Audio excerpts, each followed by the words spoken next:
Hello.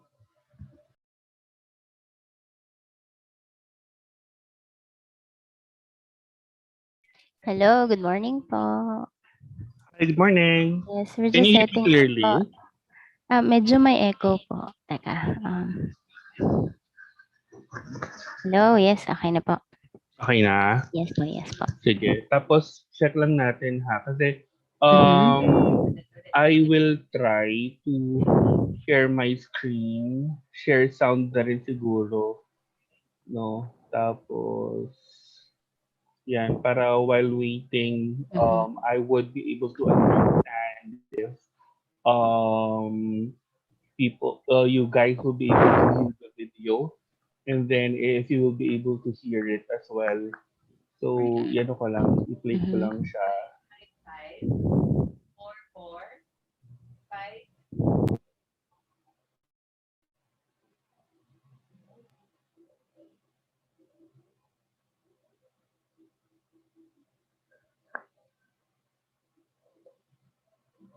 Just tell me if naririnig niyo siya ha.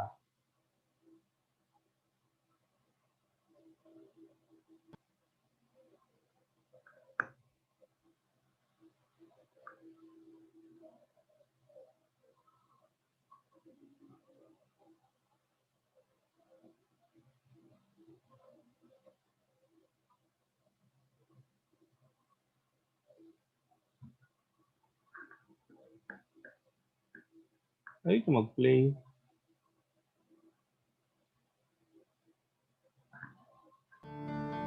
Yan.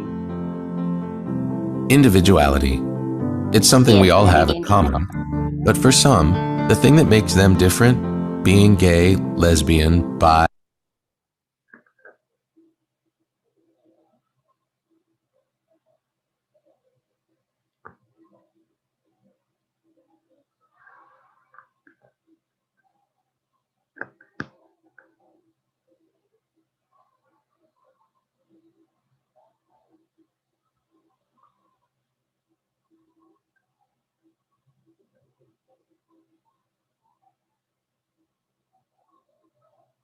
Okay na, I think I'm okay with the, ano, with what I wanted to share.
Hello everyone.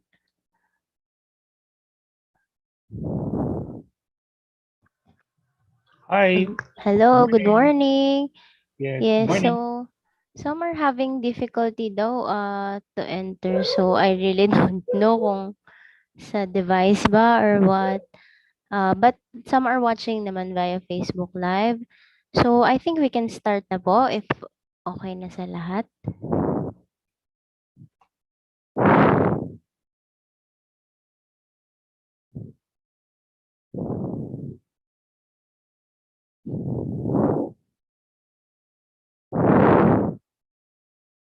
From my end, I'm okay. Mm-hmm. Jeff and Amber.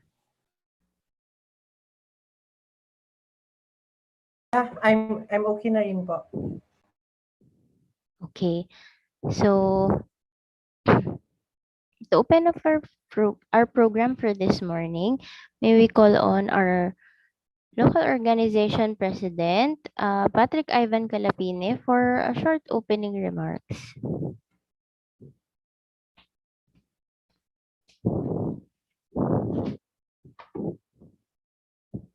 Press. Yes, good morning. Hello. Good morning po sa mga speakers natin. Thank you po sa oras. Pasensya na po kung medyo nagkakaroon tayo ng technical difficulties. Pero we can start na po. Para hindi ko na masyadong habaan. Mag-umpisa na po tayo. Salamat. Thank you, Press. Good morning po sa ating mga speakers, Mr. Jeff Klein Glodove, Sir Rafi Aquino, and Miss Amber Kiban.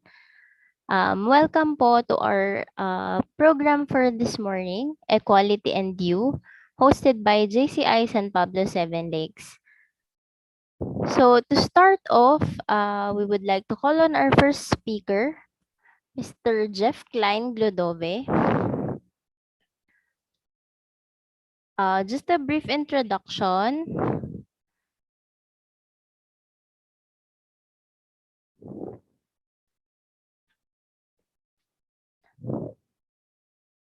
Hello.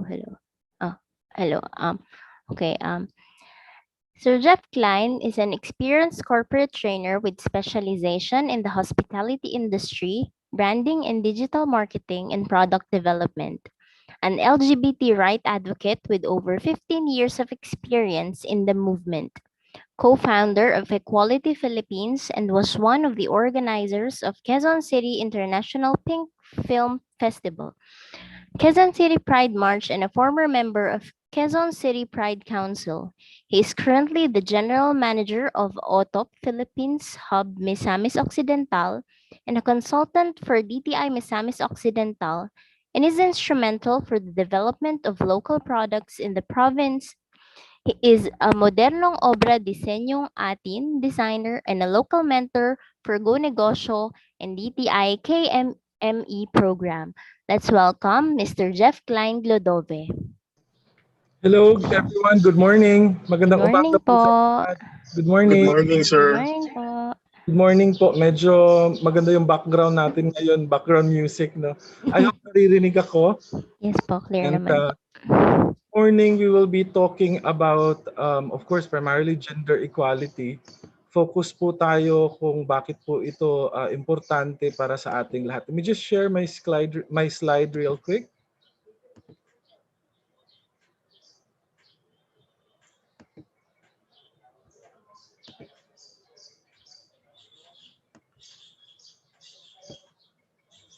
Ayan po, once again, good morning to everyone and also good morning to our viewers in YouTube and in Facebook. Magandang umaga po sa lahat ng JCI San Pablo Seven Lakes. I'm Jeff Klein Glodove and today we will be talking about gender equality based on the Sustainable Development Goals of the United Nations. We'll also talk about the underlying causes of Sustainable Development Goal number 5 and what makes them important in realizing the rest of the 16 SDGs that all nations around the world has committed to partake. So let's begin. In 2015 po, that was in 2015, United Nations created the 17 Sustainable Goals to combat the urgent environmental, political, and economic challenges facing the world. All of these goals are anchored by one that is often regarded as useless or unnecessary.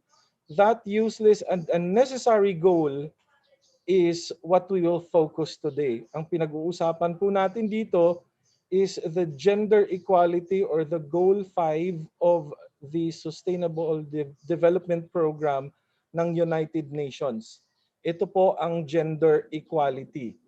Goal number 5, again, talks about gender equality because by 2030, our goal is to achieve gender equality and empower all women and girls. In achieving these goals, all indicators in relation to hindering its full implementation must either be at the minimum, if not totally eliminated. First and foremost, ito po ang ating mga goal indicators. End discrimination against women and girls. In the Philippines, we are extremely lucky to have one of the smallest rate of gender disparity around the world. Our government po has addressed the rights of women under multitude of legislative agenda. But it does not mean po na we are far from ending the discrimination against women and girls. Few women and girls in the rural areas are still suffering from discrimination brought about by rigid cultural and ethnic customs and traditions. May mga women and girls in far-flung areas of the country that still suffer from this. Next po natin is to end all violence against exploitation of women and girls. Years before the Sustainable Development Goal number 5 or the entire 17 SDGs were coined by the United Nations, the Philippines has already have an existing legislation to protect women and girls against exploitation. Dito po papasok ang RA 9262 or the Anti-Violence Against Women and Children Act of 2004 that seeks to protect our citizen from this indicator. Ito po yung VAUSI po na lahat po ng mga police station may women's desk. Dito po yan papasok. Next po natin is the elimination of forced marriages and genital mutilation. Medyo ano po ito, baka sa iba, bago po sa pandinig nila ang genital mutilation. Pero gusto ko pong i-emphasize that sa Pilipinas po, medyo challenging po ang indicator na ito dahil po sa mga unreported incidents po.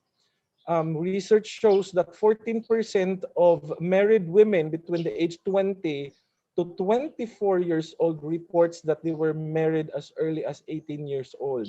Sa ating bansa po, genital mutilation is a practice. Yes po, it is widely practiced by few. Pinapractice po ito ng ibang mga lugar sa Pilipinas, particularly within the Bangsamoro region in the south, dito po sa Mindanao.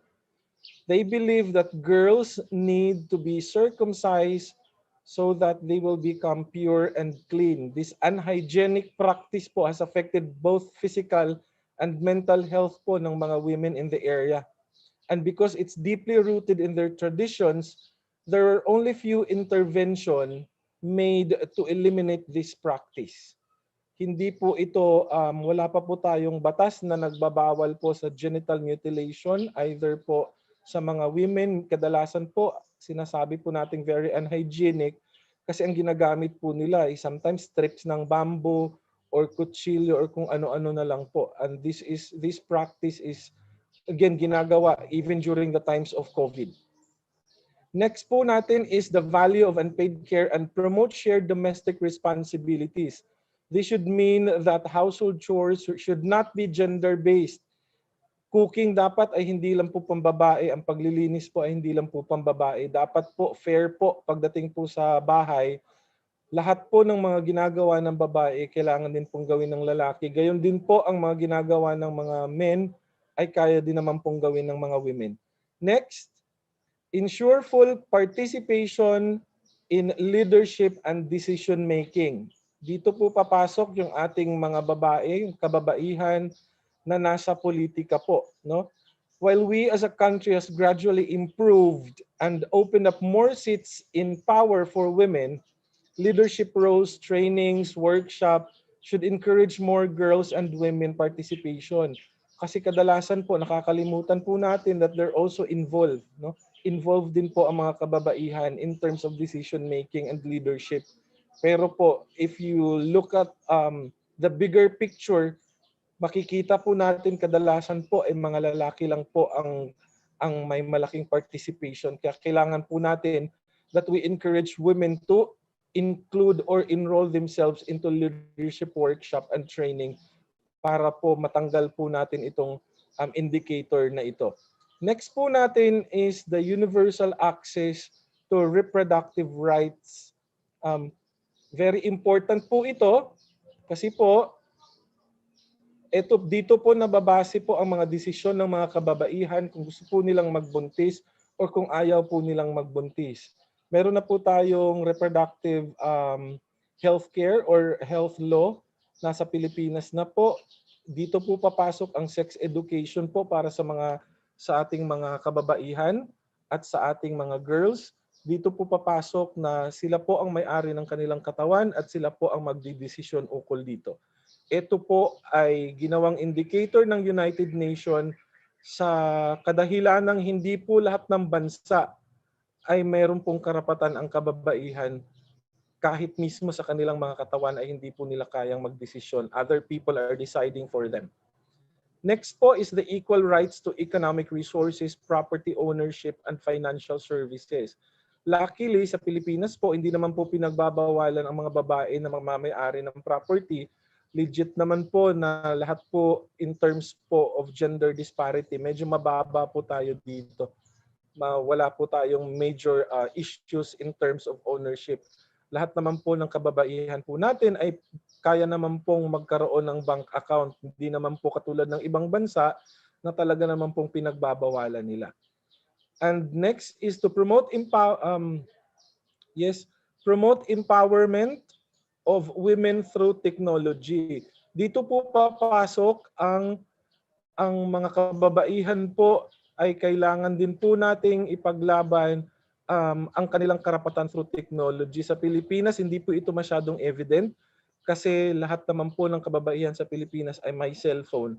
Lahat naman po, majority ay allowed naman po mag-drive compared po sa ibang bansa. Hindi po allowed na magmaneho po ang mga babae at lalong-lalo na may mga bansa pa rin po sa buong mundo that women are not allowed to use cell phones and it is illegal for them to actually be on social media. Next po. Ang next po natin is to adopt and strengthen policies and enforceable legislation for gender equality. Now sa Pinas, kung mapapansin niyo po, pinaglalaban po ng mga kababaihan, maging ng LGBT sector po ang ating pong sinusulong na SOGI Equality Bill. Dito po papasok na kadalasan po sa mga desisyon natin, kung hindi man po na-impluwensyahan ng ating mga belief ay kadalasan is nag-a-anchor po kung ano po ang merong belief o ideolohiya po ng ating mga kababayan. Hindi po porket babae sa lalaki lang po ay hindi na po natin pwedeng bigyan ng karapatan sa pamamagitan ng SOGI Equality Bill ang ating mga marginalized na mga women, children, and LGBT community. Kaya po kami sa movement ng Equality Philippines, mariin po naming pinaglalaban ang ating SOGI Bill kasi po dito po natin mai-eliminate po itong disparity na ito pong indicator para sa goal number 5 ng United Nations Sustainable Development. Okay? Now, how does gender inequality affect women? Kung mapapansin nyo po, dahil po sa gender inequality, ang dami-dami pong kababaihan at mga girls na hindi po nakapag-aral. Lahat po sila, pag apektado po ang mga kababaihan, dahil po babae po sila, dahil po sa kanilang gender, hindi po iniisip ng ating mga legislator na dapat po sana ipantay-pantay ang turing ng mga kababaihan at kalalakihan, nagkakaroon po ng imbalance in terms of economic, political, at madami pa pong iba na apektado po nito. Gender inequality po ang pinaka number one na problema po ng mga kababaihan kung bakit hindi po nila naisusulong at hindi po nila na-exercise ang kanilang karapatan bilang babae. Now, how much progress have we made so far? Sa Pilipinas, if we put it on a Filipino context, malakas na po at progresibo na po ang mga kilusan para po sa empowerment ng mga kababaihan. Kumpara po natin sa iba nating mga karatig bansa sa Southeast Asia, medyo mataas na po ang rate natin in terms of women protection and empowerment. Congratulations po sa mga legislator natin na sumusulong nito, at bukod po doon ay nais ko rin pong pasalamatan ng ating mga civil society groups katulad po ng JCI na tumutulong po for women empowerment. Why should gender equality matter to me? Kung hindi nyo po napapansin, pag hindi po pantay-pantay ang ating pakikitungo sa mga kababaihan, kung atin pong ilalagay sa ating utak na sila po ay babae lang, dito po nagkakaroon ng problema. Dahil ang salitang babae lang po ay sobrang dami ng ibig sabihin, at unang-una ay this will affect their mental health and their productivity as citizens in our society. Dito po pumapasok ang self-pity ng ating mga kababaihan. Dito po pumapasok ang mental health issue. Kasi po hindi po equal ang opportunity na binibigay natin sa mga kababaihan kumpara po sa mga natatanggap ng other genders. So bakit po ito nagmamatter sa atin? Kasi po this will greatly affect the balance of our society. Okay? What can we do to fix this issue? Ano po bang magagawa natin bilang individual, At least bilang 45 shooting civil in the society US group? and past Ano month. po magagawa natin After the bilang 26th, legislator, announced kanina nila. bilang LGU officers, for example? Dito po papasok ang mga programa ng women empowerment. Unang-una po, isusulong po natin ang education towards women and children. Kasi po, pag meron na po silang edukasyon, alam na po nila kung ano ang kanilang mga karapatang pantao. Pag nalalaman na po nila kung ano po ang kanilang basic rights, basic human rights po itong gender equality, hindi po ito nire-request lang po ng mga kababaihan at ng member ng LGBT. It's a basic human rights po. When we educate people, when we educate women and children and girls, dito po papasok na mawawala po natin ang disparity na ito. And by 2030, sana po ay magkakaroon na po ng katuparan ang Sustainable Development Goal ng United Nations. Ito po ay pinirmahan po ng majority ng mga bansang miyembro ng UN. Sana po by 2030 ay masolusyonan na po ang political, environmental at economic issues na nararanasan ngayon sa buong mundo dahil po sa gender inequality. Pag mayroon po kayong katanungan ay pwede niyo po akong makontak sa aking social media account. Thank you very much po sa ating JCI 7 Lakes, and good morning po sa inyong lahat. Thank you. Thank you po. May we call on our VP Shai Estrellado for a short reaction sa mga sinabi po ni Sir Jeff Klein.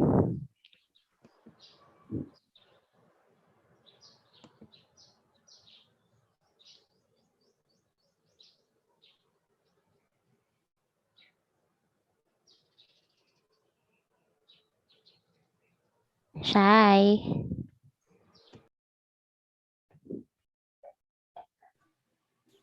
Shy ata siya. Ano salita? Ay, Sorry. wait. Ano po, call on ko na lang po si Enister Santos for the reaction. Yan. So, good morning. And, yan, ang ganda ng bungad ng morning natin. So, it's really empowering to hear all of this. Kasi, especially pag babae ka and lalo sa workplace or even sa daily lives natin, kita din naman natin na minsan when we go sa market, mas uunahin nilang i-entertain sila sir than tayo na women. And it's really nice to hear from other people na nagkakaroon na ng initiative to um, to empower women to stand up for their rights and hindi lang hindi lang plainly just to be noticed but to gain the value na meron din dun sa men, the equality that we want for women to have is slowly becoming a reality na thanks to the people behind those organizations na pinopromote and pinapalakas hindi lang yung women but each gender na nire-represent ng bawat isa. So it's I'm really thankful sa sinabi ni Sir Jeff Klein na hindi lang tayo babae lang, hindi lang tayo yon. We have so much potential. We even do more things kaysa dun sa usual na ginagawa, 'di ba? Sa workplace, minsan mas madami ang binibigay na workload sa babae kaysa sa lalaki. But kinakaya natin 'yan. So kung doon pa lang malakas na tayo, this empowerment will lead us to do more things lalo in the future. Ayan, so thank you po. Thank you for that wonderful presentation.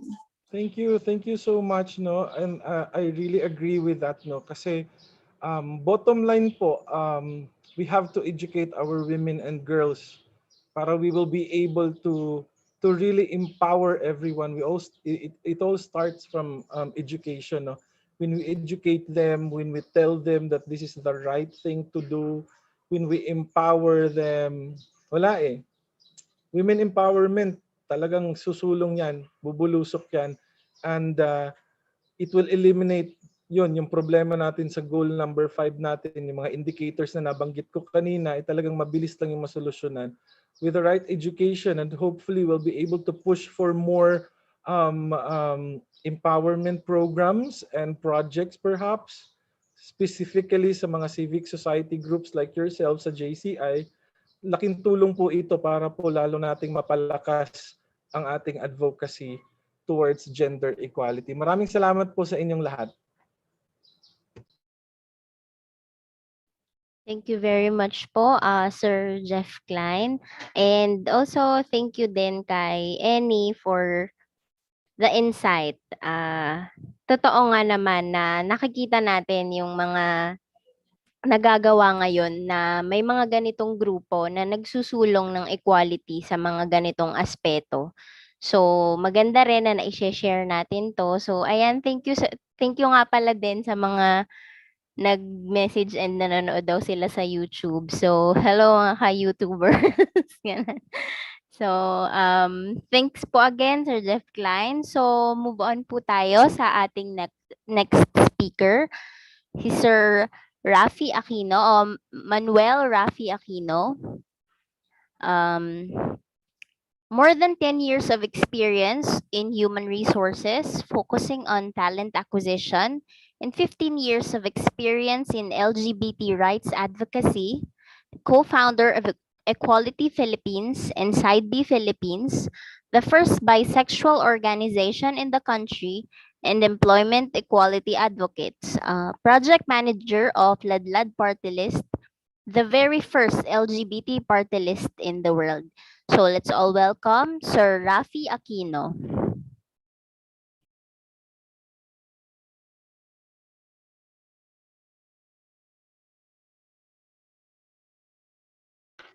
Ay, nakamute pala ako. Sorry. Parang 15 minutes na ako nagsasalita. Char. Okay, so hello everyone. You just want to check if you can hear me clearly. Yes po, clear po. Okay, great. Sige. I won't be showing my video no kasi medyo, I'm just in my room and medyo hindi rin maganda yung background na I was able to choose. So I think it's gonna be more of a medyo magulo lang pag nag-video pa ako plus doing the presentation. Well, the topic that I will be discussing is very, very, very near to my heart, which is employment equality. So later on, we will be able to understand what this employment equality is. And earlier, we were able to discuss about women's rights. Now, with this topic, we would like everyone to have an open mind and an open heart with regards to what we call intersectionality. Kasi intersectionality comes cuts across everyone's lives, no? So whether you're a woman, you're a man, you're a gay, lesbian, bisexual, transgender, lahat tayo may karapatang pantao na ipinaglalaban. And lahat tayo meron tayong isinusulong, no? And everyone's needs are affected. So makikita naman natin 'yan. So there. And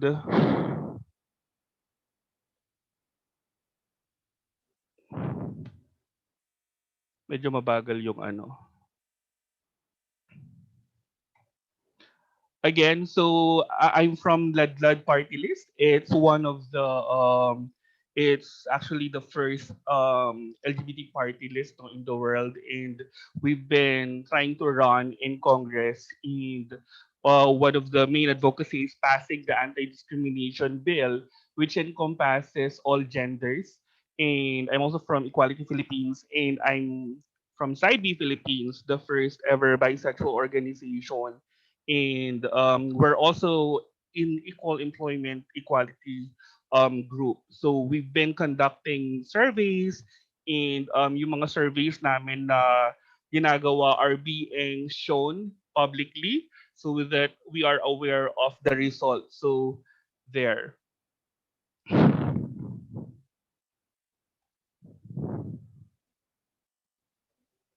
So equal employment opportunity or EEO, this has been a topic, no, or a habit, or it's something that we've been using in human resources. But what does it actually mean? So this means same chances or equal opportunity. This means that employers cannot use certain characteristics as reasons to hire or reject candidates or make other employment decisions. Katulad nung sinabi kanina, no, nung nag-react, um, pagdating sa job interviews, napapansin natin na mas pinipili kadalasan ang mga kalalakihan, um, but with equal employment opportunity, everyone are being treated equally, no? Kasi tayo naman with regards to interviewing these candidates, hinahire natin sila based sa skills, hindi because of their sex, hindi because of whatever they are, but we are hiring these people because of the skill sets na meron sila. End of story. Wala tayong ibang dapat pag-usapan. Kung naghahanap ka ng isang web designer, i-hire mo siya dahil web designer siya, hindi dahil sa lalaki siya or dahil sa babae siya or dahil gay siya, di ba? So we are hiring them because of the skill sets na meron sila. Okay, so equal employment opportunity, no? In other words, no one should discriminate anyone based on the characteristics such as the following. First is race and color. So, yun, sa kulay ng balat. Ganyan, sa ibang bansa kasi, this is very, very, very visible, no? Lalo na kunwari, when you're in the United States of America, if you're a Latin, if you're African American, um, you are being discriminated, no? So same with national origin and ethnicity and religion. Sometimes you are also being discriminated there will be katulad din sa ibang countries, kunwari you're a Muslim, 'di ba? So when you go to the interview, nakahijab ka, nadi-discriminate ka, 'di ba? And babae ka pa, no? So nagkakaroon ng mga ganung klase ng discrimination. Sa equal employment opportunity, as much as possible, you also do not discriminate based on the age, no? As long as the person is able to do the work, as long as the person is capable of doing the work, you're not you cannot discriminate anyone. Kasi even if anong edad niyan, as long as the person can work, hindi mo siya dapat din-discriminate. Okay? And then physical or mental disability, let's say there are other companies now who are hiring people with disability, no? So for example, there are mga mute na sobrang galing mag-encode, 'di ba? So there are always opportunities for everyone pagdating sa employment. And then lastly, we have sex, gender, sexual orientation. So people are also being discriminated because of sex, gender, and sexual orientation, which will be discussed later on. Good thing in human resources, there are a lot of practices though.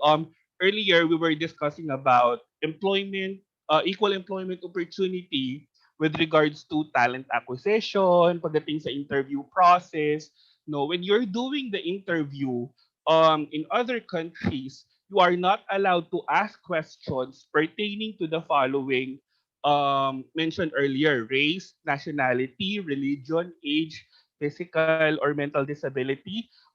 With regards to physical and siguro sa health, no, sa health issues, pati yung mga women na pregnant, you're not allowed to ask if these people, if the woman is pregnant, 'di ba? So hindi mo pwedeng tanungin kung nagdadalang tao siya kasi um bawal yon, and it's very discriminatory. This person, yes, papasok siya and sabihin natin na manganganak siya, but meron siyang karapatan, no? Meron siyang karapatan na makapagtrabaho pa rin. Kasi regardless, no, even if nagbubuntis siya, pero kaya niya naman niyang gawin yung trabaho, wala tayo this person still has the right to work, no? So for equal employment opportunity, it's very good to see, no, there are other human resources um practitioners who put in their rules and regulations na bawal ka ring in your workplace, bawal kayong mag-discuss with any about anything na discriminatory with regards to the following na ini-explain nga natin dito, no? So kahit sa emails, bawal ka mag-discuss ng anything na discriminatory based on the characteristics that was mentioned earlier.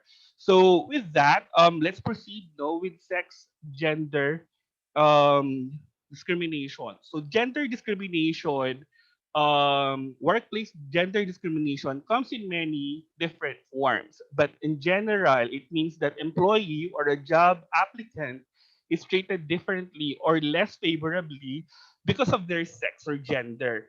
Um, in other literature, sex or gender are being used interchangeably, no? Pero again, this is a call for JCI to have a separate discussion. Later on, I will be able to show an overview of SOGI, but again, we would like to have JCI to have a separate session because medyo masalimuot ang pagdidiscuss ng SOGI. And I think my co-speakers would be able to agree with me na it's not just a 5-minute session, it's a 30-minute session, and kailangan mong namnamin, no? Kailangan mong namnamin kung ano ang ibig sabihin ng SOGI. So again, there are people, a lot of people that are being discriminated because of their sex or gender. Okay? So there. And then discuss natin, we have the following, no. Um we have what we call sexual orientation, gender identity, and expression, or SOGI.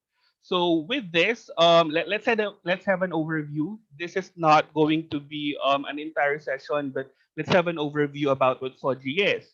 So we have sex assigned at birth. This means that these are the biological characteristics of a person based on physical features such as genitalia, chromosomes, and hormones. Just to cut it short, ito yung nilalagay ng doctor sa birth certificate nung baby na pinanganak. So lagi ang tanong nila palagi diyan, is it a boy or is it a girl? Because of what is shown dun sa pagitan ng dalawang legs nung baby, no? Pero eventually when this person grows up, they will have a sense of gender identity. And gender identity is a person's internal and psychological sense of being a man, a woman. They can be both, they can be in between, or neither. No? So that is gender identity. Hindi sa lahat ng pagkakataon naka-align ang sex assigned at birth sa gender identity ng isang tao. And we will be able to understand that more if we have a separate session, and we will be able to understand their life experiences, kasi ang mga dinidiscuss natin sa SOGI are life experiences, hindi to gawa-gawa lang. There are a lot of people who encounters these life experiences. They are valid experiences, and we cannot invalidate their existence just because you don't want to believe in that. So next natin is sexual orientation. Sexual orientation is yung attraction mo based dun sa gender to whom you are attracted to. If you are attracted to the same gender, you're homosexual. If you're attracted to the opposite gender or the other gender, you're heterosexual or straight. If you're attracted to both or to two genders, you are bisexual, and so on and so forth. So that's sexual orientation. Now, the best way for me to show gender expression is to show this model wearing a pants. If this model is wearing a pair of pants, or if this person is wearing skirt, no, because gender expression is how one outwardly manifests gender by means such as name and pronoun choice. Well, for me, my pronouns of choice is he, him, and his. And my gender expression is kind of masculine, sometimes androgynous. Pero most of the time, I prefer being masculine. No. Um, so there. And then everything is based on the environmental and societal norms. So ibig sabihin, lahat ng mga to is naka-base sa culture nung isang bansa, no? Or kung saan sila kung nasaan sila. And then yung kunwari, let's say for example sa Korea, no? Sa Korea yung mga K-pop stars nila, um so some people would call them very gay um because they are very feminine for other countries, but for them they're very masculine, no? And tinatanggap natin ito. Now, with all of what we have said, makikita natin ang mga terms na straight, lesbian, gay, bisexual, transgender, queer, intersex, or asexual. So again, this is just a crash course of what LGBT is, but with the following labels that we have discussed, ito mga nasa bracket na to, na LGBTQI plus onwards, we have plus because again, marami tayong soji na lumalabas because of again human experiences are are very unique. So may kanya-kanya tayo na tuto kung ano yung sexual orientation, gender identity, and gender expression natin. Okay? But with the following, they are more prone to workplace discrimination. No? So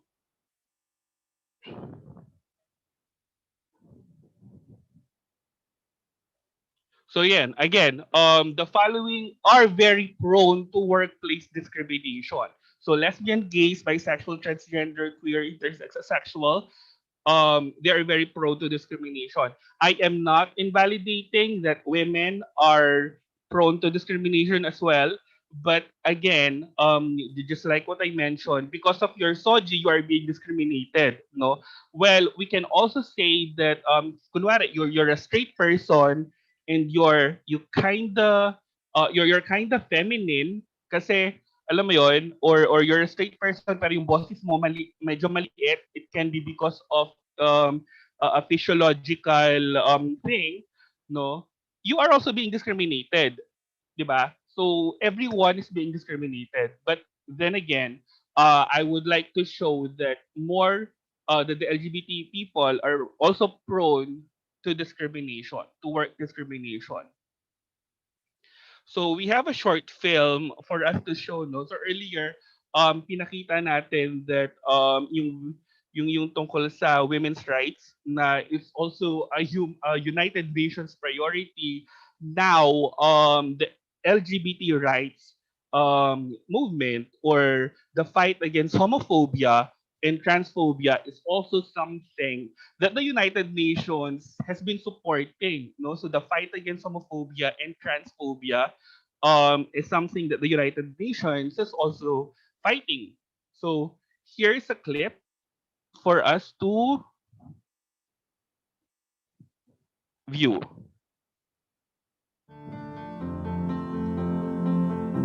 Individuality.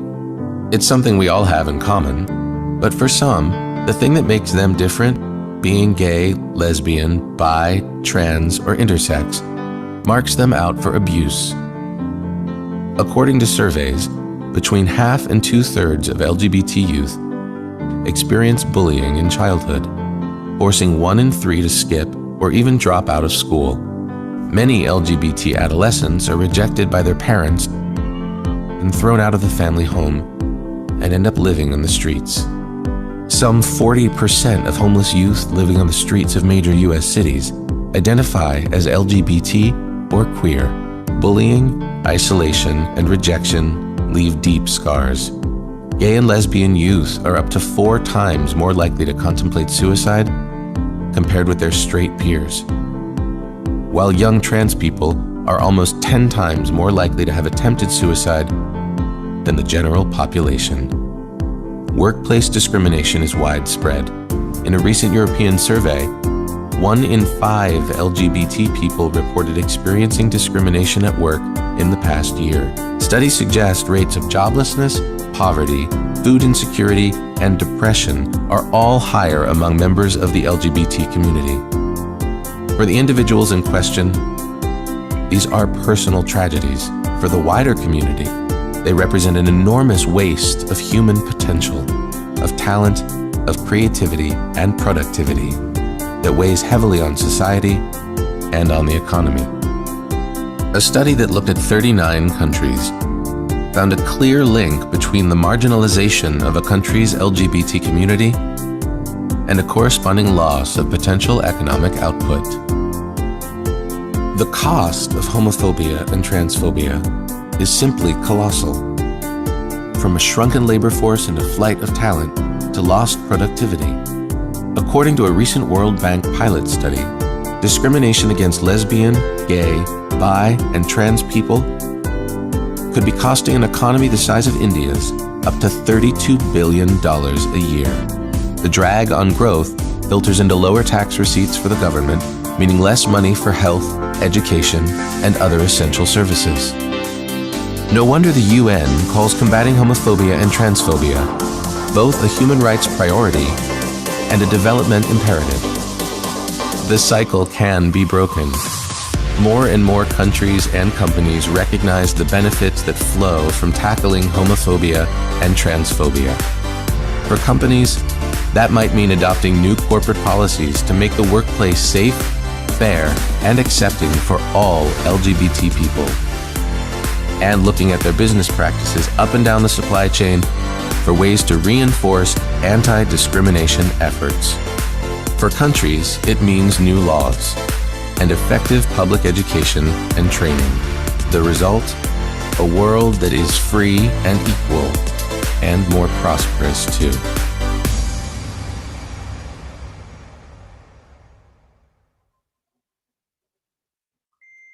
Okay. So again, no, that when I saw that video, medyo ako from my end, medyo gusto ko maiyak. Kasi syempre, we have a lot of siguro sa inyo no, sa mga families nyo, sa mga relatives nyo, sa mga friends, sa mga kakilala nyo, kapitbahay, for sure there are LGBT individuals, no. So let's try to let's try to pause for a while and try to think no ano kaya yung pinagdadaanan ng mga kapatid natin na LGBTs no. Tingnan natin no on a daily basis how are they being treated when they are growing up, how are they being treated? In the workplace, how are they being treated? In their family, how are they being treated? No. So a lot of LGBT individuals suffer from depression and alam mo yun, a lot of teenagers are giving up on their lives just because they are LGBTs. But this should stop. No, this should stop. Kasi we're wasting lives. Alam mo yon. And kailangan nating itigil ito kasi una sa lahat naman tayo dito ay tao. No? So lahat tayo may karapatang pantao. At lahat naman tayo dito ay we are all capable of doing what we can do. No? Yeah, as bilang anak, bilang manggagawa, no? So bilang kapitbahay, lahat naman tayo kaya nating maging isang mabuting individual regardless if you are a woman, regardless if you are a man, regardless if you are an LGBT, regardless of your sexual orientation, gender identity and expression. We can all be human beings because we are.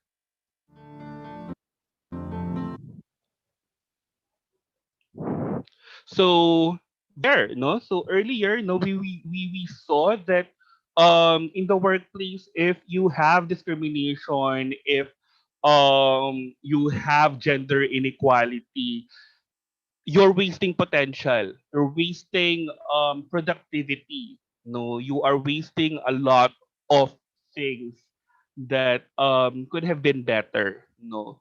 So how this discrimination manifests in the workplace? Well, siguro not just in the workplace, no. Sabihin na natin, kunwari sa JCI in your organization or in any organization, no, marami tayong makikita natin 'yan. There can be discrimination kahit na kunwari nasa kasi ako when I was in college, I felt that nagkakaroon ng discrimination within the organizations.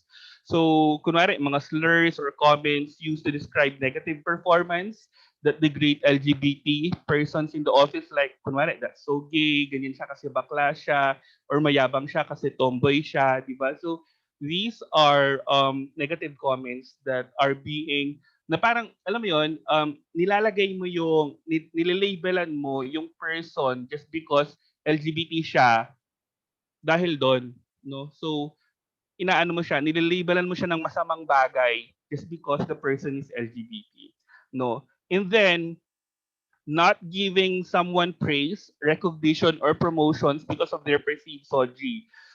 This, hindi lang siya, sinabi natin na perceived SOG because hindi lang siya nangyari sa LGBTs, no? So, pati sa women. So, let's incorporate women. So, there are a lot of people that are not being promoted, that are not being praised, or that are not being recognized because of their perceived sexual orientation, gender identity, and expression because of that. No? And sometimes you are excluding people from group or activities because of their perceived SOG. No? So just because because LGBT sila or because babae sila, hindi sila nilalagay sa mga groups or activities na yon. And then, ito naman, opposite, yung pang-apat is opposite ng pangatlo. Kasi yung pang-apat, you are giving stereotypes, no? Kunwari, kapag sa simbahan, sabihin na natin yan, very, very, very, very common to, no? Kapag bakla ka sa simbahan, hello? Yes po, Techos. Sa simbahan, kunwari sa simbahan, pag bakla ka, ikaw yung gagawa nung mga flower para kay Mama Mary, ganyan. So, di ba? So, medyo ganon. So, kunwari kapag babae ka, ang ipapagawa sa'yo more on pagluluto, ganyan, and all. So, yung tipong ganon, you are being task to do things because of your perceived soji. 'Di ba? Dahil yun yung alam nila, yun yung tingin nila. Pero hindi sila nagtatanong kung ano talaga yung kaya mo. Again, when you are being hired in an organization, you are being hired for your skill sets, not because of your sexual orientation, gender identity, and expression. No? So, cracking jokes that will put LGBT employees in a bad or negative light. So yung mga kunwari sabihin natin na ano no, there are a lot of things na generalize nila eh. Sabihin na natin yung baklang tumawag ng baby dun sa kuya na nakasandong puti, no? So parang because of that, mag-uusap-usap na naman yung mga tao tapos i-generalize na nila na because of that, lahat ng mga bakla ganon. 'Di ba? So parang hindi siya okay. Hindi lahat ng bakla ganon. And sige, so natin catcalling is not okay pero again, you don't generalize. No, wala naman hindi mo dapat generalize lahat ng mga LGBTs or lahat ng mga kababaihan as well just because of things like that. So what can we do to fight workplace discrimination? No. So one is call out comment or behavior. So when you are in the workplace, sabihin na natin na may mga nagjo-joke around na hindi maganda because of someone's sex or gender or because babae siya, no, call out that behavior. Hindi mo pwedeng palagpasin yon kasi alam mo yon or lalo na if you are in HR, there are a lot of policies na bawal ang mga verbal abuse kasi part ng verbal abuses yun eh when there are negative comments or behavior towards somebody, that's verbal that's a verbal abuse, no. Lalo na pag umaabot pa sa physical abuse, I mean that's a separate story, no. Also educate employees in SOGI. Again, this is nagpaparinig tayo sa JCI. Hello po. Baka pwede tayo magkaroon ng SOGI 101 in the future. No? Why And not? then, it's another session. Mahaba-habang session ito. I think people from Pantay would agree and people from my team would agree that there should be a separate session for SOGI because hindi siya kaya ng katulad ng pinresent ko kanina. No? And then work with HR to draft anti-discrimination policies. No, so within the HR, within the human resources department, there are a lot of companies who are putting anti-discrimination in their policies. No, and then engage healthcare and insurance providers. Ito, going back to intersectionality, no, because of this, nagkakaroon tayo ng mga domestic partnership na tinatawag, ano. So in common law. So because of this, sa mga health insurances or sa mga HMO, na-enroll na yung common yung partner mo, no. If you're an LGBT individual, na-enroll yung partner mo. Because of that, because of that as well, no.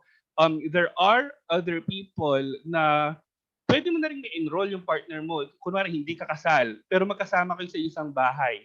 No, whether if you're straight or if you're LGBT, as long as that partner is with you, pwede mo siyang may enroll. 'Di ba? So as long as you have proof na magkasama kayo sa isang bahay and you're living together talaga, you can use that. And that is very helpful, no? And then support local anti-discrimination ordinances. When we say support anti-discrimination ordinances, hindi sa buong Pilipinas may anti-discrimination law, no? Again, that we will go back to that. But there are many cities with anti-discrimination ordinances, no? So let's ask HR to support those ordinances kasi may mga implementing rules and procedure for that. And then recognize the basic rights of your LGBT employees. Sinasabi natin na basic rights to kasi syempre karapatang pantao to. Human basic rights ga eh. Parang just because of katulad babae, LGBT, because of their sex and gender, nadi-discriminate sila eh, 'di ba? So you have to acknowledge the basic rights of your employees. Oh, and of course, celebrate pride. So, katulad nga nung introduction kanina ni kay Jeff, we organized the Quezon City Pride March, and there are pride marches, no, pati sa Laguna may Pride March din. As far as I know, here in Manila may Pride March din. Pero we can't do that because of the pandemic. Nakakamiss na. But of course, celebrate Pride. So, driving a culture of inclusivity. So, what do we mean by having an inclusive workplace? No, an inclusive workplace has a welcoming workplace culture wherein everyone is treated, babae, lalaki, gay, lesbian, bisexual, transgender, with respect and dignity. And everyone feels valued. Again, everyone feels valued. No one is left behind. Everyone is valued. So the workplace is a representative of the diverse members of the community, not just based on Soji, no? We have based on religion, we have an organization na very diverse, iba-ibang religion yan, pwedeng people with diverse needs, no? Um, and what else? Iba-iba yung age, bracket, ganyan. So parang, alam mo yon, an inclusive workplace is a very fun workplace to be with because you have a variety of people to work with, no? And there are policies in place about basic equality and human rights, no? So across all. So again, going back to intersectionality, dun sa mga diniscuss ko kanina dun sa equal employment opportunity, all of the people na nadi-discriminate because of race, because of age, because of mental and physical condition, because of sexual orientation, because of gender identity and expression, everyone, no, they are being protected because of the policies in place. And number four, members of all staff are members of staff at all levels, from CEO hanggang sa janitor, lahat sila aware, no? So walang mang-discriminate. Kapag may pumunta ng banyo na transgender, pumasok siya sa women's restroom, hindi mo siya palalabasin because kahit yung janitor mismo alam niya how to treat a transgender woman as a woman, period. And then again, just like what I mentioned, the strategies are supported, fully supported. And then all employees are encouraged to develop and progress. And then organization is aware of any potential tensions within the workplace if discrimination ever happens, no? So diyan pumapasok yung kapag may isang LGBT or may isang babae na discriminate, paano sosolusyonan ito ng kumpanya. So kaya nilang gawin 'yon. Okay? So bakit importante, no? Why is diversity and inclusion very important in the workplace? One is we are driving a culture with respect, quote and unquote, as a foundation, no, wherein everyone is being respected. Alam mo yun, who doesn't want to work in a company where you feel respected? 'Di ba? Who doesn't want to go to work on a daily basis na masaya ka, natanggap ka bilang babae, bilang LGBT, natanggap ka nila lahat, 'di ba? So, who doesn't want to work in a company like that? And then, second is, a more productive workplace means highly motivated employees. Di ba? So katulad ng sinabi ko, pag pumapasok ka sa trabaho mo, you are very motivated. Hence, mas mataas ang productivity ng mga tao because of that. Third is you attract and retain the best employees. So hindi kailangan mag-resign ng mga empleyado mo just because they felt discriminated, no? So, alam mo 'yon, bilang human resources practitioners, mabigat, no? Mabigat na trabaho ang pagre-recruit ng tao because ayaw nila magstay sa kumpanya mo because they felt discriminated. And ang chismis, ang balita, may pakpak, 'di ba? Ang lupa may tenga, whatever that Filipino quote is. Pero kapag yan nag-usap-usap sila, dito sa company na to, pangit to. Or dito sa organization na to, nagdi-discriminate sila ng mga bakla o tomboy, huwag kayong pupunta dyan. So, alam mo yun, words of mouth can ruin a company's reputation. And then attract new clients and retain valuable customers who share the same vision as your company. So later on, I will show some of the companies na, alam mo, they are big companies, but they value gender diversity and inclusivity. Here, di ba? So Johnson and Johnson, sabihin na natin na for 2016, they are one of the best places to work with for LGBT equality.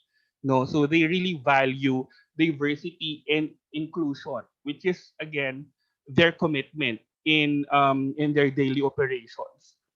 And then who wouldn't know Starbucks, no? Ang puntahan ng mga sosyalera na social climber yung iba tapos hindi alam kung saan ilalagay yung mga baso nila, char.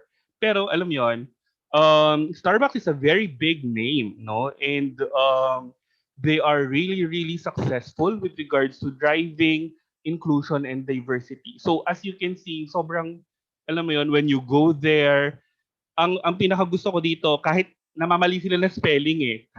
Sabihin natin namamali sila ng spelling.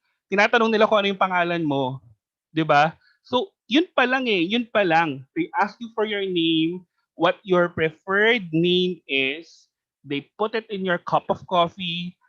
That gives a very big impact to you as a person, 'di ba?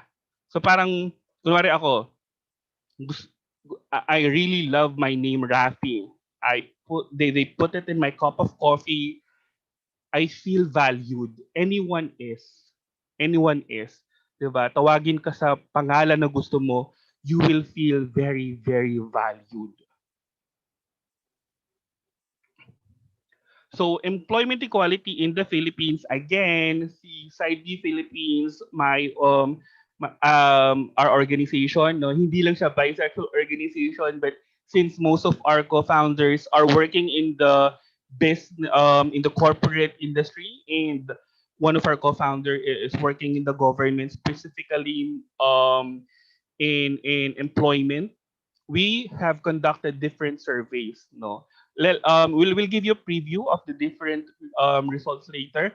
But again, just like to emphasize, there is no national law that protects LGBT people against discrimination. However, there are anti-discrimination ordinances that include SOGI in different cities. No? So sa Quezon City, meron yan. Sa Davao, meron yan. Sa Zamboanga, nagkaroon sila ng isang, alam mo yun, Zamboanga being a Muslim community. Nagkaroon ng isang area doon na meron silang anti-discrimination ordinance. So see, we're gaining progress. No, we're gaining progress. Imagine transgender women are being protected by an ordinance in a Muslim community. See how big the impact is. Okay, so here we ask people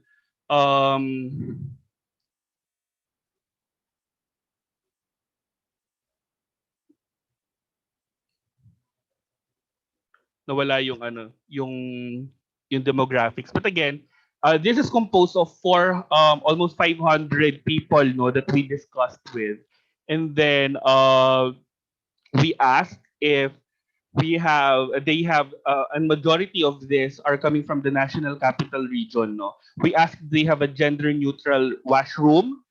55% majority of them said no. Although again, it's a good progress to see that 35% has a gender neutral washroom. Why is this important? No, kasi if you're a transgender woman and you are, alam mo yun, hindi ka at ease pumasok sa isang women's restroom, you can go to the gender neutral washroom, no? And then yon. So freedom to choose washroom of gender identity. If you're a transgender woman, saan ka ba papasok, no? Saan ka ba papasok na restroom? Again, alam mo yon, usapang banyo lang ito, no? Karapatan mo lang namang umihi ang pinag-uusapan dito. No, it's part of your physiological need, no? So pipilitin mo ba yung sarili mo na magkasakit sa bato? Para lang alam mo yun, maghanap ka pa ng isang banyo na pwede kang pumunta wherein you can just go to a restroom and don't feel discriminated just because you want to pee. Gusto mo lang maihi, gusto mo lang umihi, gusto mo lang mailabas yun, which is a human thing, no? Again, 44% said that yes, but look at the number, 35% pa rin na nagsasabi na no, 39%. Malaking number pa rin ng 39%. No? Freedom to wear uniform of employees, gender identity and expression, 66%. It's a good number. Marami-rami na din ng okay, no? Most of these participants are coming from the BPO industry. Most of them are from the, alam mo yun, Western culture, yung mga companies, because of the participants are from the BPO industry, pinapayagan sila to wear uniform of employees of gender identity and expression. So I worked in the call center industry. Yung team leader ko was a transgender woman. Marami akong teammates sa transgender. They go to work na nakapambabae because babae sila, 'di ba?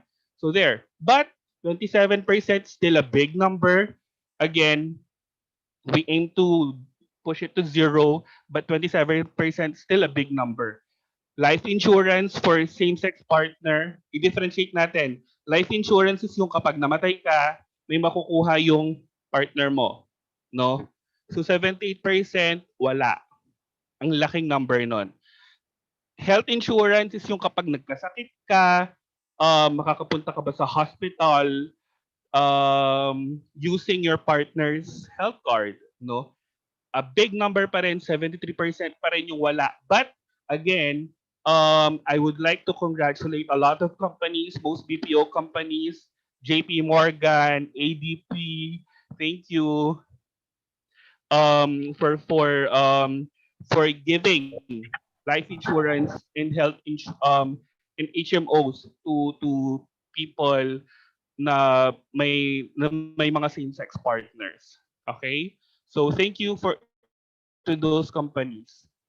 And then eto medyo info overload. Let's just discuss a couple of things, no. We asked 1,000 people, no, parang family feud lang. We asked 1,000 people regarding their feel during the interview process. So kasi kanina nagtatanong tayo equal employment opportunity. So kapag equal employment opportunity, hindi ka pwede magtanong regarding dun sa sexual orientation, gender identity, and expression mo, no? So being a part of the LGBT community, how comfortable are you in applying for a job? No, most of them are comfortable. 34% always, 28% most of the time, and 29% sometimes. Medyo um medyo malaki-laking number to, no? And then, have you ever been asked if you are an LGBT during a job interview? Um, Hindi na sila tinatanong during the job interview, which is a good thing, no? And then the rest, have you ever been asked about the pronouns that the interviewer can use to address you? Um, 51% never. Have you ever been asked what your preferred name is? Uh, Hindi sila tinatanong, 43% never. Medyo hindi siya ganun ka-okay. Dapat tinatanong mo siya. Have you ever felt discriminated during a job interview? 46% ang never, pero still, if you have 5% and 8%, we want to reduce it to zero. Do you feel that being an LGBT is an advantage, a disadvantage in applying for a job interview? Yung 32% na sometimes, that's still a very big number.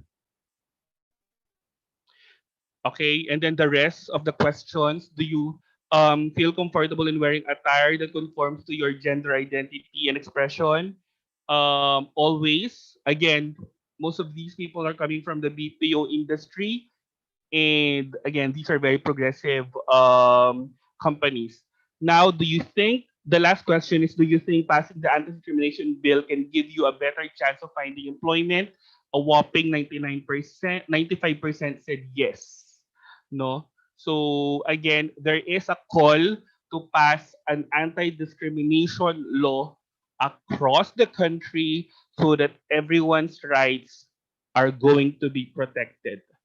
So with that, siguro later on we can have the floor for questions, but that ends my presentation. Thank you. Thank you po. So, nakita natin medyo malawak nga siya, Matagal no? So, naman yan. Ano oras ba matatapos? Ha? Ano oras matatapos? Ito, tapos na si Rafi. Mag-log off na. excuse Yes, po. okay.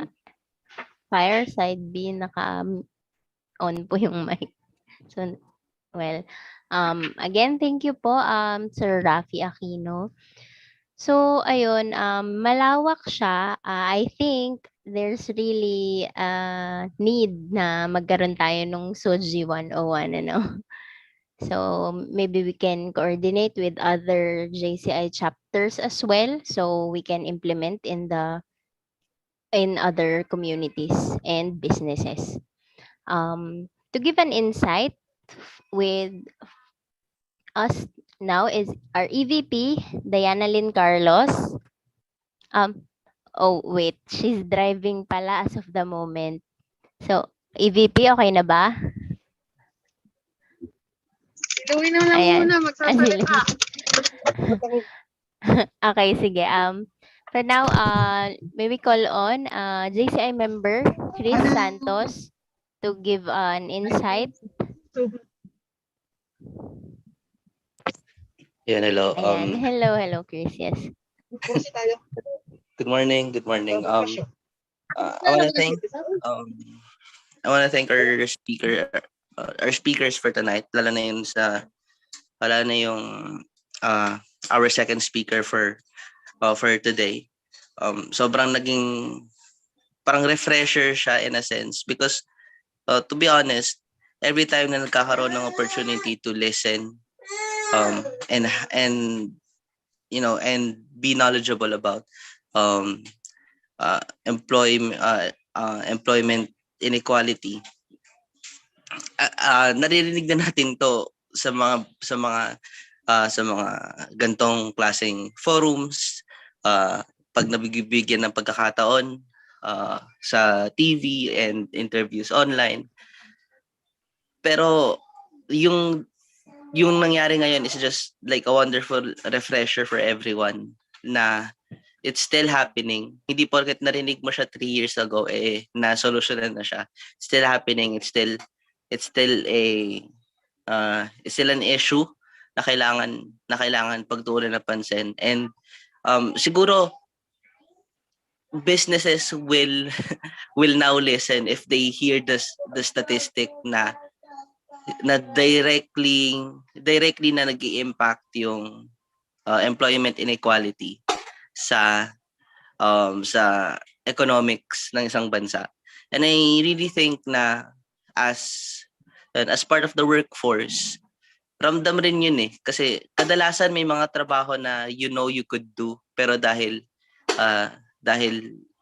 hindi swak dun sa iniisip na na kayang gawin, hindi na ibibigay sa'yo. Yung isang example kanina na usually women and LGBT members are confined into creative works, like marketing, advertising, and then sa much more on the nose na creative works, yung sa simbahan nga, usually taga-design and and really na overlook yung other aspects nung personality nila or nung pagiging like intelligent human beings nila, which is may mga kakilala akong part ng LGBT and also women that excel more on like on statistics, on math, on um on a more office-based work, pero they never get the chance right away because always people always think na pag LGBT like creative, and yun na yung stereotype. And for a while it was good, pero it doesn't really solve anything right now kasi as we all know, creative works sa sa sa workplace or creative positions sa workplace is very limited compared dun sa more on technical statistic um, jobs. And I really think that um, this conversation opens up the mind of everyone to just, as our speaker said earlier, just pause and think about it. Think about what everyone else is enduring every time they're in a job interview or it's their first day on the work. And as I end this, I just wanna like reiterate yung sinabi ng ating speaker, which is just think of the other think of the other man, and think think of the think of the person in front of you. And if you are treating that person the same way that you want to be treated, uh, which is and um with respect to one's um preferences and one's lifestyle, then we could make the workplace a better place. Yeah. Thank you. Thank you, Chris. So ako naman, I can also relate din, no, dyan sa nagkaroon ng gender bias actually in the workplace. So, before, nakapag-research assistant na ako sa isang university. I won't mention na. So, I have the experience naman. So, lumipat ako, nag-try ako mag-apply again to a different university na as a research assistant as well with the same topic. Ang sinabi nila sa akin, which is hindi ko makakalimutan, kaya mo ba? May anak ka. Yun. So, I think doon na parang alam mo yun, na-discriminate yung pagiging mother, ganun. Alam mo, hindi kasi maganda yung pagkaka-deliver din nung sinabi sa akin. So, parang sa akin, since may anak ako, they think I'm not capable of to perform dun sa job na ina-applyan ko. Ganun. So, there were even further questions about dun sa pagkakaroon ko ng anak because I had a daughter early, kaya ganun. But still, I think I am qualified for the position. And yet, ako na actually yung nag-decline na okay, hindi na ako magtutuloy ng pag-apply because I think they're not really looking at what I can do or what I can serve them as a research assistant. So, ayun. Meron talaga kasing gender bias sa ganyan, sa employment and being a businesswoman as well before. Ayun, I tried na hindi siya maging basis ng pag-hire ko sa employee. So, ayun. Thank you sa ating speaker, Mr. Rafi Aquino. Thank you also, Chris, for the insight. So, I guess since medyo late na din, I guess we'll move on to our next speaker. Miss Amber Kiban. So, Amber is a transgender woman from the Cordilleras. She's pursuing her college education at the University of the Philippines, Diliman, taking up Bachelor of Arts in Speech Communication. She has been in the advocacy for equal rights and non-discrimination on the basis of one's SOGI's SC since 2012 when she joined UP Babaylan, the premier student LGBTQ plus organization in the country, wherein she served as the secretary for the academic year 2013-2014 and Internal Affairs Committee head for the academic year 2015 to 2016.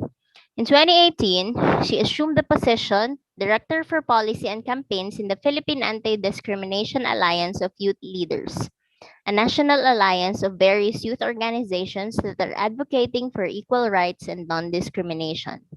As Policy Campaigns Director, she was able to engage in various local and national lobbying efforts for the passage of anti-discrimination ordinances and the Anti-Discrimination Bill, more popularly known as the SOGI Equality Bill. Aside from gender equality, she is also a staunch advocate for sexual and reproductive health and rights. In fact, she is a certified community-based screening motivator who can conduct free and confidential HIV testing in communities. She was also part of the initiative of the Quezon City Health Unit to localize the implementation of RA 11166 or the Philippine HIV and AIDS Policy Act in the city. Finally, she is an advocate for indigenous people's rights. She has actively advocated for the recognition of the right to self-determination of our IP siblings.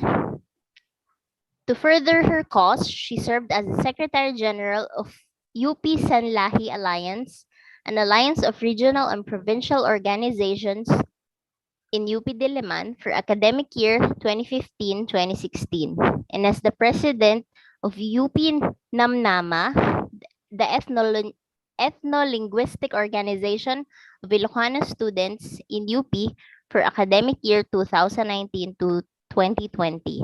Let's welcome our third speaker, Miss Amber Kiban. Hi everyone, good morning. So ayun, grabe nakaka-pressure yung discussion kasi super meaty at malaman nung discussions from the first speaker to the second speaker who highlighted the very concept of intersectionality, which I would mention a lot in practical form naman in this discussion. So I was tasked to give you the discussion on sex and gender-based violence in times of a pandemic. So allow me to share my screen. Okay, so here. So I was tasked to talk about sex and gender-based violence in times of a pandemic. So we already know that prior to the pandemic, there was already so much of a problem in terms of SGBVs in the country.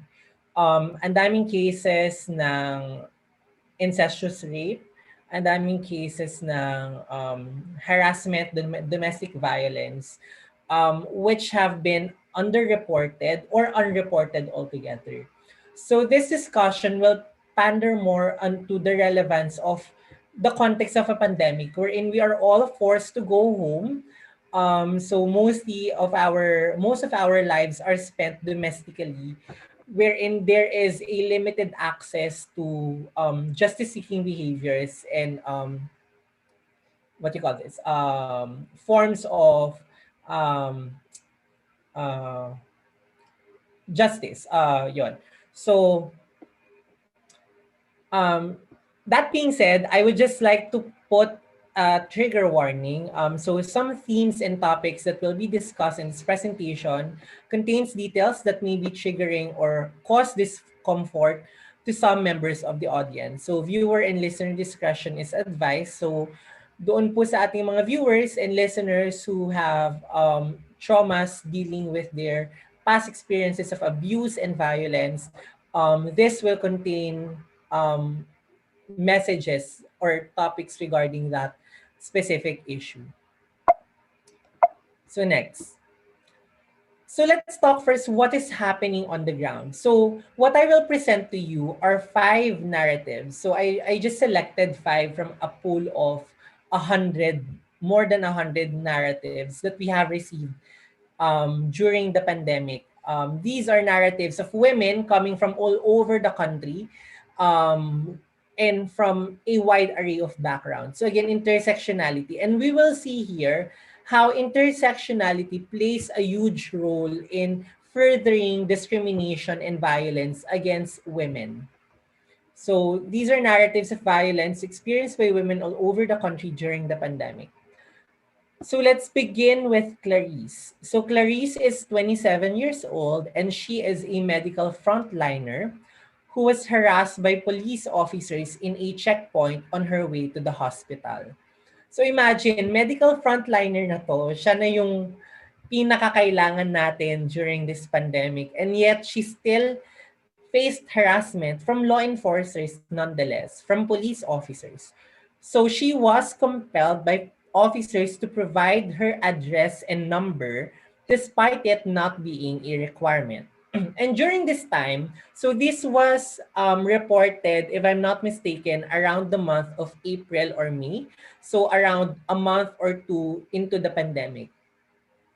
So the context here was during these times, there were a lot of complaints from female frontliners who were coming out of their um, homes to go to their workplaces, reporting that they have been harassed by law enforcers, either police officers or military officers, asking for their numbers, and then later on receiving messages na parang kung gusto nyo pong maareglo yung violation nyo kanina, ganyan-ganyan, punta po kayo dito.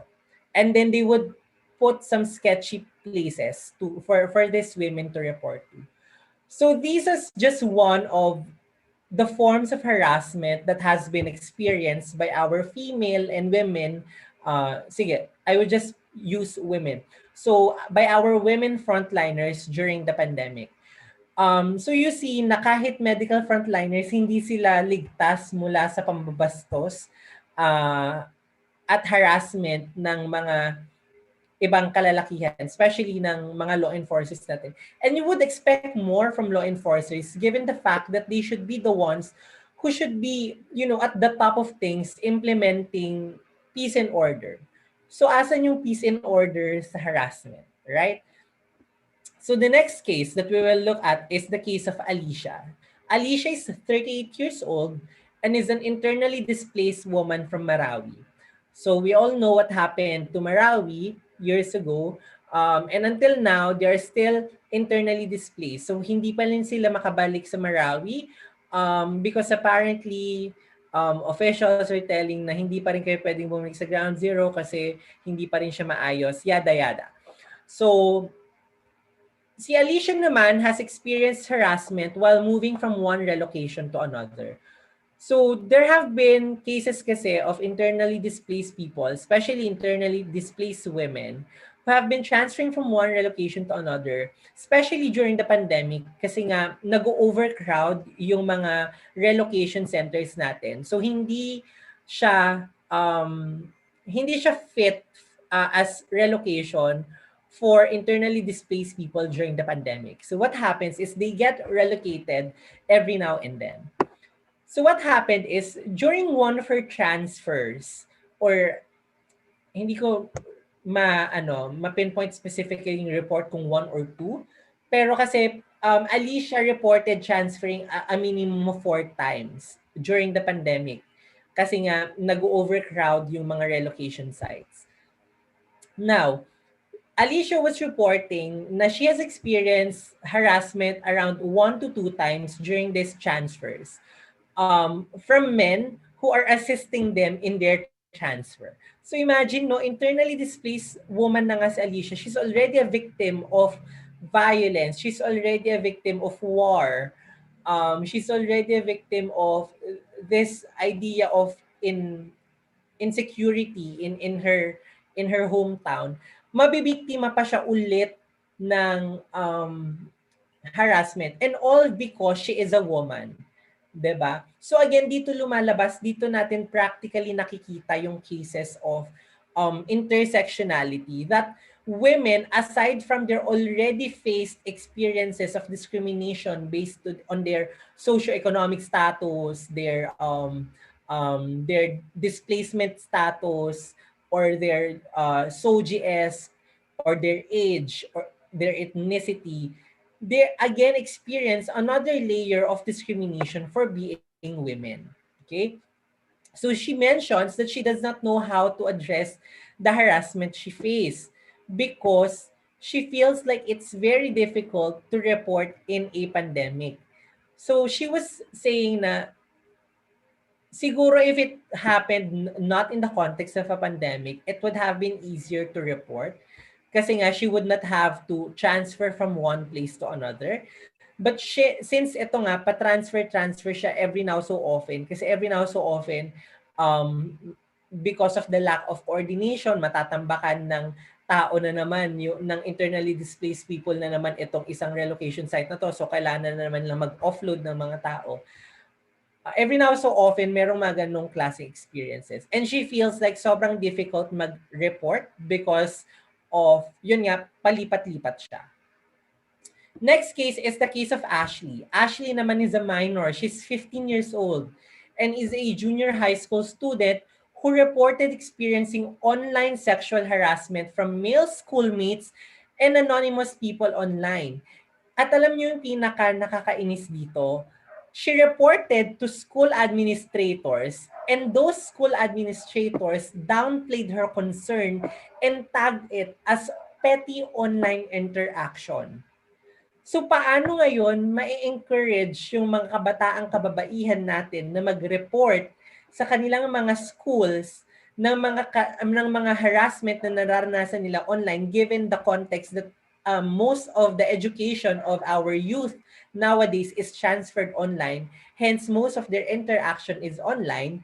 Paano ngayon natin sila may encourage na gamitin yung mga batas that are in place kung tayo mismo na mga nakatatanda at mga school administrators, may mga posisyon, ay sinasabihan natin yung mga biktima na ay ano lang yan, petty online interaction lang yan, siguro trip-trip ka lang nila. 'Di ba? It's very disheartening in the perspective of a young woman who's just trying to pursue her education to experience this kind of sexual harassment and feel gaslighted and downplayed. So we need to also, reconsider the approach of our school administrators to these kinds of cases.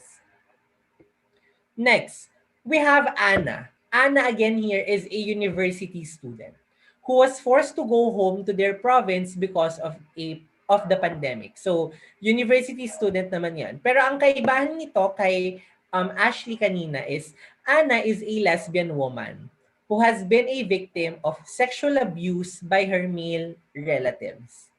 She narrates how being stuck at home triggers her traumas. Ito rin yung isang condition na create ng pandemya because we are all forced to go home to our provinces for most of us. Marami sa atin umuwi sa mga tahanan na feeling natin ay hindi safe for us. Feeling natin ay traumatic for us. Like it entails an experience and the ghost of trauma. So for Anna, nahihirapan siya ngayong mag-perform sa school kasi every now and then, naisip niya yung mga traumas niya. Every now and then, natitrigger siya nung fear niya. Next, we have Jessa. Finally, we have Jessa. Jessa is a trans woman and a recipient of the Social Amelioration Program in response to the pandemic. However, she narrates how barangay officials initially denied her the SAP because she is not and cannot be a part of a family.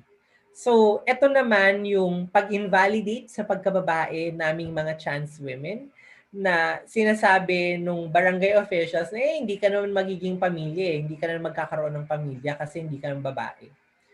So, these are just some of the narratives of women across various walks of life all over the country. So, hindi sila puro taga Luzon lang. As I mentioned yung isa kanina, taga Marawi. Na-mention kong taga Marawi siya. These are all over the country. These are experiences of women who are trans women, medical frontliners, member of the youth, a student, a bisexual, a lesbian woman, etc. These are their experiences and how they have faced violence on a systemic and daily basis because of number one, belonging to a specific group, and number two, for being a woman. So, ano ngayon yung punto ko dito? Women, regardless of their SOGI-esque, actually, para mas maging encompassing siya, women, regardless of their status in life, fall victim to SGBV. Pero I want to highlight SOGI-esque kasi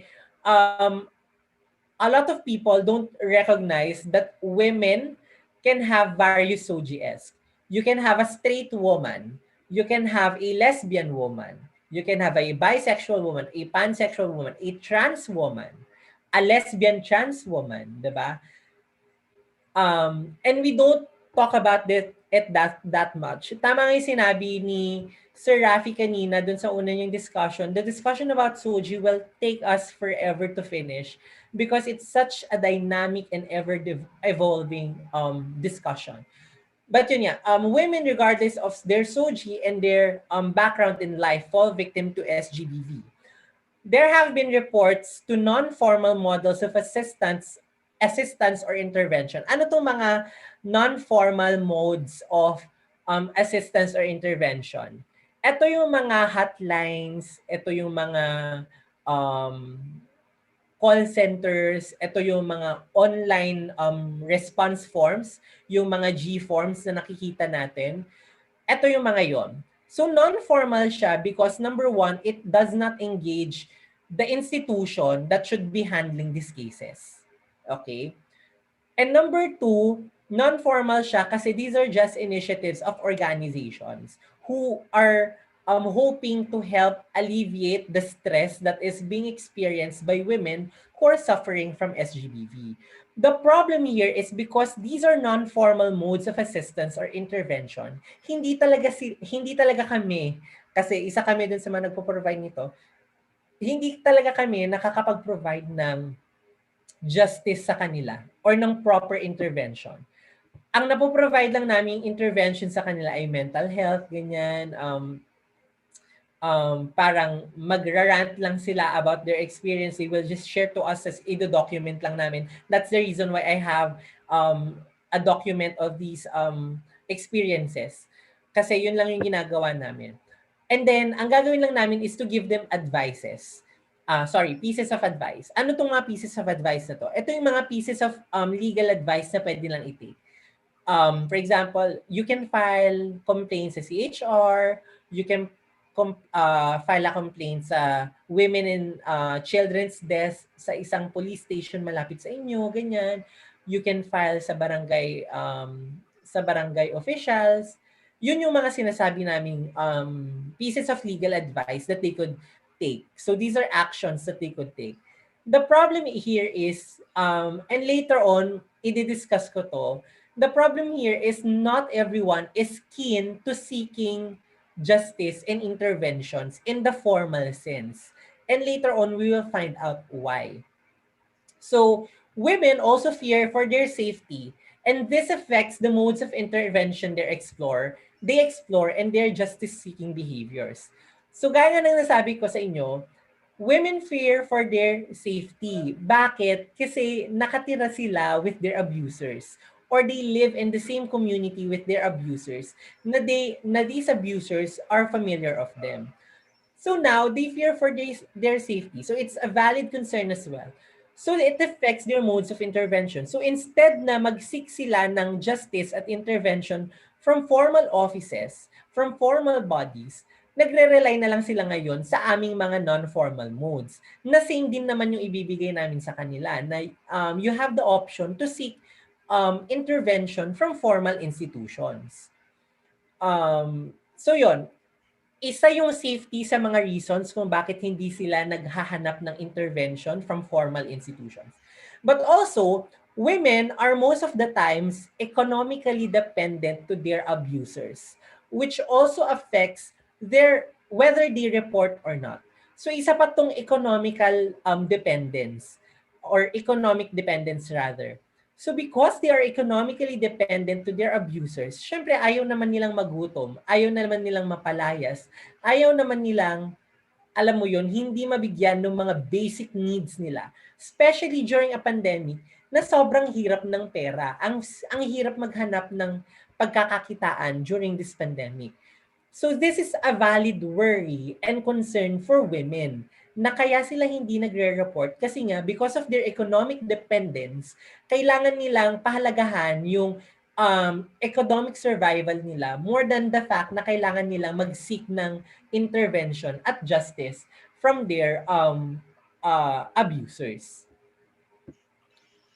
So, ang ibig sabihin lang nito is violence costs humanity so much. So violence actually is very, very expensive.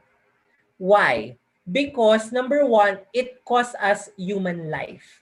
Violence leads to self-doubt and trauma, which may worsen to post-traumatic stress disorder or depression. There have been cases and studies that show that violence actually leads to self-harm and suicide. So imagine, yung violence na nararanasan ng kababaihan natin, it pushes them to end their lives. Okay? And that is something that should be unacceptable at all respect. Kasi hindi dapat natin tinatanggap na basta-basta na lang namamatay yung kababaihan natin dahil sa karahasan. 'Di ba? Ang dami na ngang reasons para mamatay ang isang babae sa labas. Dadagdagan pa natin because of violence that is inflicted just because of their sex and gender. Next, violence also impedes productivity, which is crucial for students and employees. Ano yung manifestation nito? Ang manifestation nito, actually, there are women who drop out of school. Why? Kasi ayaw na nilang mabastos. Ayaw na nilang maharas. Na slut shame sila, na victim blame sila at school. So instead of proceeding to completing their education, kasi they want to preserve themselves and we cannot blame them for wanting to preserve themselves. And yun nga, it cripples their self-esteem and it impedes their productivity. So paano pa sila magiging productive sa school? So might as well not pursue education, right? Meron ding mga empleyado na nagre-resign dahil sa violence, dahil sa discrimination at harassment sa kanilang employment. And finally, violence and trauma may lead victim survivors to be violent as well. And this is the most jarring effect of violence. Sometimes violence is contagious. And that is a fact that we need to face. And that is a fact that we need to address. Violence is sometimes contagious. 'Di ba? Kaya nga ayaw nating panoorin yung kabataan natin ng karahasan in their formative years. Or if papapanoorin natin sila ng themes na merong violence, we will guide them na this is not the right thing to do. Hindi ito dapat ginagawa ng isang mabuting tao. Because violence is contagious. And sometimes, yung mga victim survivors natin, nagiging perpetrators din sila ng karahasan. Because number one, there is no correct trauma management, hindi napoprocess at namamanage ng maayos yung trauma nila, yung karahasan na na-experience nila. And number two, there is no clear support for victim survivors. Which is why we need to offer them clear support as well. So, as people, as allies, as people who might experience violence in the future, what can we do? Okay, so the first thing that we can do is be vigilant of the cases of violence based on one's gender and sex. So let's keep an open mind. Okay, hindi dahil trans woman ang isang tao ay ipagsasawalang bahala na natin yung karahasan na nararanasan niya. Na parang ay deserve niya naman yun kasi trans siya. Hindi dapat ganon.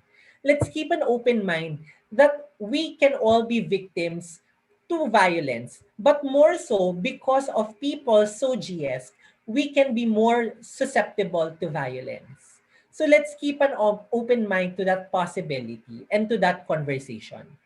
Number two, it is not the victim survivor's fault for not seeking help or reporting as soon as possible. I have talked to you earlier about why our victim survivors do not report as soon as possible. We have a lot of reasons for that. Economic dependence, safety and security, continuation of education, yada yada. Maraming valid reasons kung bakit hindi nagre-report yung ating mga victim survivors. So it is not their fault for not seeking help or reporting as soon as possible. So if it comes to the point that they do if they do report their experience of harassment and violence, let us extend understanding and compassion instead. Wag na nating tanungin, bakit ngayon ka lang nag-report? Bakit ngayon ka lang nag-react? Bakit ngayon ka lang nagsumbong? Hindi yun yung tamang way to go about it. let's extend understanding that there are valid reasons why these people did not report in the first place. And let's not question the validity of these reasons. Number three, ensure that RA 1131.3 or the Safe Spaces Act is implemented properly. Kasi walang kwenta yung mga bata. Ang dami nating magagandang batas sa Pilipinas, sa totoo lang po, no? Pero hindi siya ni-implement na maayos. So yun din yung challenge sa aming mga advocates on how to make sure that this laws na nilalabi namin, na nilalaban namin sa Kongreso, ay at the end of the day, after mapirmahan sa pagiging batas, ay na-implement pa rin ng maayos. Kaya nga pinag-aaralan din namin kung paano ini-implement ng mga to, nagre-research po kami. Kasi dapat hindi lang kaming mga advocates yung gumagawa nito. Dapat lahat tayo kasi itong mga batas na to ay karapatan natin. These laws strengthen our fundamental rights. Okay? So, gaya ng sinabi kanina, meron na tayong karapatan from the get-go. From the moment that we were born, we already had rights. Pero we need to strengthen them. And how do we strengthen these rights? Is through legislations. So how do we protect our rights is to ensuring that these legislations promoting our rights are properly upheld and implemented. Okay? And finally, and I cannot stress this enough, sobrang importante nito. Let's call out people in power or people in general who perpetrate and enable sex and gender-based violence. Hindi po ginagawang biro o personality trait ang pagjujoke tungkol sa sex and gender-based violence. Kasi gaya ng sinabi ko kanina, sex and gender-based violence has lifelong consequences. Some even lead to death. Okay? So wag nating i-tolerate yung mga leaders natin, yung mga national leaders natin, at yung mga kaibigan natin, yung mga kamag-anak natin, na nagbibiro tungkol sa sex and gender-based violence. Because these jokes, etong mga jokes na to, etong mga Bisaya traits na to, na sinasabi nating excuses to justify the mention of SGBV, these jokes are causing women to lose their jobs, to lose their dignity. Diba? So, bakit natin i-allow etong mga jokes, etong mga bagay na to na maging jokes when they should be taken seriously? And of course, especially those to the people in power, people are looking up to them. Diba? Again, power is contagious. Okay? So if people see na ay itong taong to from a high position, ginagawang biro lang yung yung pagdakma sa katulong niya or ginagawang biro ang rape sa isang madre, 'di ba? How do you think other people would feel? 'Di ba? Especially those people who are already thinking of doing these horrible things. Lalo lang silang may empower at may enable na ipagpatuloy itong mga bagay na to. Kasi kung yung pinakamataas ng opisyal ng bansa natin ay kaya siyang gawin, paano pa sila, di ba? So let's not tolerate people who perpetrate and enable SGBV kahit sabihin pa nilang joke lang yon or kahit sabihin pa nilang Bisaya humor lang yon. Huwag nating i-tolerate yung mga ganito. So, ang conclusion ko lang dito ay lahat tayo pantay-pantay. Let's work for a society that values everyone regardless of our SOGS. Let's work for a society where violence is unaccepted and not tolerated. Okay? Kasi sa panahon natin ngayon, yung violence, pinagtatawanan pa rin natin siya.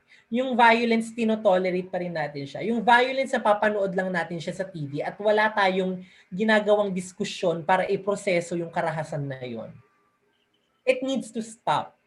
We need to end violence in order to end sex and gender-based violence. Because the moment you enable any form of violence, you enable all forms of violence.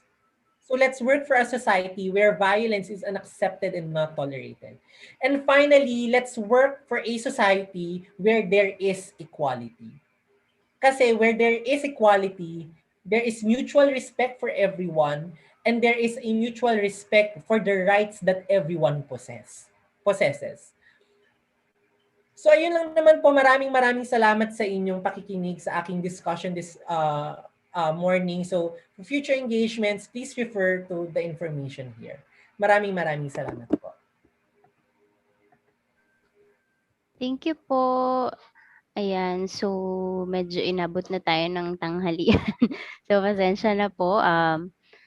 Thank you po sa ating mga speaker. So i-present ko na lang po ang mga certificate muna ng speakers natin. So it reads, Certificate of Appreciation, Junior Chamber International, San Pablo Seven Lakes, hereby present Jeff Klein Gludove the Certificate of Appreciation for being a speaker in our Zoom event entitled Equality and You, the 17th day of April 2021. We express our sincere gratitude for the support you have given to our organization. Signed, Rachel Reginaldo, Secretary General, and Patrick Ivan Calapine, 2021 LO President of JCI San Pablo Seven Lakes. So, same din po with the other two speakers. So, ngayon po, tingin ko lahat naman tayo somehow naaapektuhan dyan sa mga gender inequalities na na-experience natin either sa workplace or kung saan man yan. And of course, yung sa violence na nakikita natin sa news and also yung sa na-experience ng mga kababayan natin, especially sa LGBTQ plus community. So, ayun, thank you po sa ating mga speakers. So, for the closing remarks po, I'll call on po our president, again, Patrick Ivan Calapine for our closing remarks. So, press.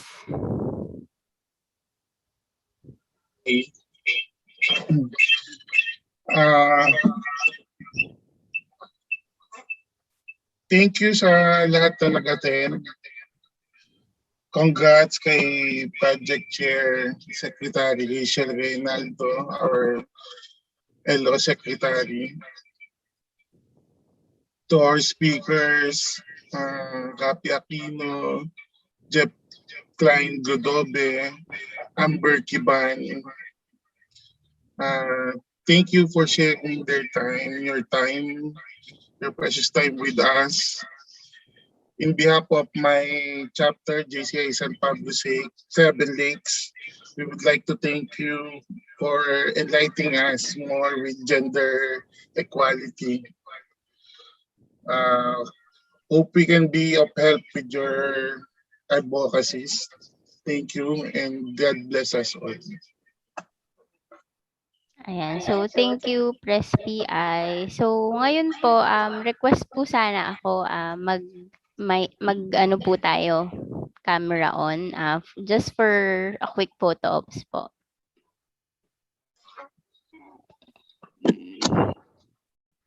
Ayan. Hello.